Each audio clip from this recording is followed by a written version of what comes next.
Hello বন্ধুরা, চলে এসেছি আবারও একটা দুর্দান্ত রেসিপি তোমাদের সাথে শেয়ার করতে। আজকে যে রেসিপিটা তোমাদের সাথে শেয়ার করছি, এটা ভাত, রুটি, পরোটা সব কিছুর সাথেই খুব ভালোভাবে যায়। এটা তৈরির জন্য যে যে উপকরণগুলো লাগবে সেগুলো আমি এখন কেটে নিচ্ছি। চলো দেখতে থাকো, তোমরা পুরো ভিডিওটা দেখবে, আশা করি খুব ভালো লাগবে। একটা টমেটো অর্ধেক করে নিয়ে সেটা ভালো করে ছোট ছোট করে কুচু কুচু করে কেটে নিচ্ছি। আমি এটাকে নিরামিষভাবে করেছি, তাই শুধু এখানে টমেটোটাই দিয়েছি। আর তোমরা যদি আমিষভাবে করতে চাও সেখানে পেঁয়াজ, রসুন সব কিছুই ব্যবহার করতে পারো।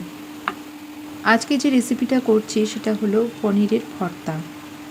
পনির আলুর ঝোল, শাহি পনির এইসব খেতে খেতে যখন আর ভালো লাগবে না, তখন একটু তোমরা এইরকম একটা রেসিপি করে নিতে পারো, তাহলে স্বাদটাও বদল হবে আর খুব ভালো লাগবেও খেতে।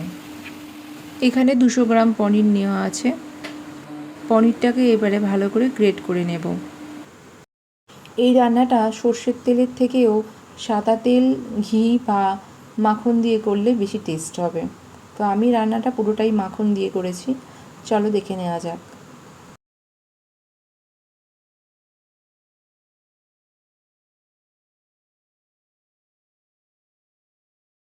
কড়াটা গরম হয়ে গেলে প্রথমে মাখন দিয়ে দিলাম।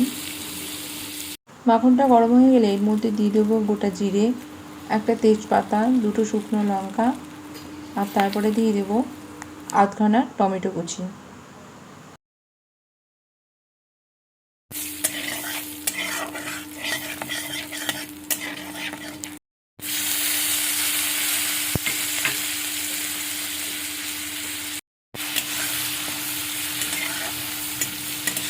এরপরে দিয়ে দিলাম 3টে কুচু কুচু করে কেটে রাখা কাঁচা লঙ্কা, আর দিয়ে দিলাম আদা কুচি।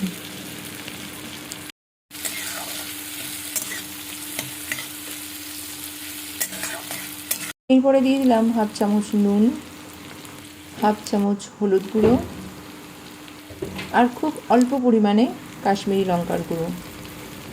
দিয়ে দেবো 1 চামচ ধনের গুঁড়ো আর 1 চামচ জিরের গুঁড়ো। এবারে সমস্ত মশলাটাকে খুব ভালো করে কষিয়ে নিতে হবে। মশলাগুলো ভালো করে কষিয়ে নেওয়া হয়ে গেলে এর মধ্যে অল্প করে একটু জল দিয়ে দেবো।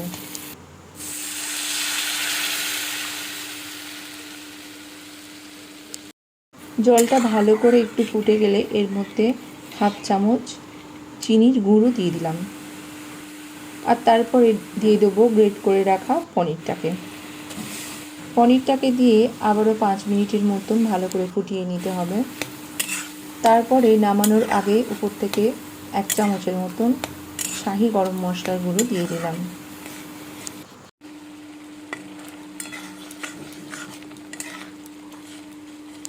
রেডি হয়ে গেল আমাদের পনিরের ভর্তা। এটা খেতে ভীষণ টেস্টি হয়েছিল, আর এটা ভাত, রুটি বা পরোটা সব কিছুর সাথেই খুব সুন্দরভাবে যায়। তোমাদের আজকের ভিডিওটা কেমন লাগলো তোমরা কিন্তু কমেন্ট করে জানিও। বাড়িতে অবশ্যই তোমরা একবার এই রেসিপিটা তৈরি করো। তাহলে আজকের মতন টাটা, আবার কোনো দিন অন্য কোনো ভিডিওর সাথে দেখা হবে। সবাই খুব ভালো থাকবে।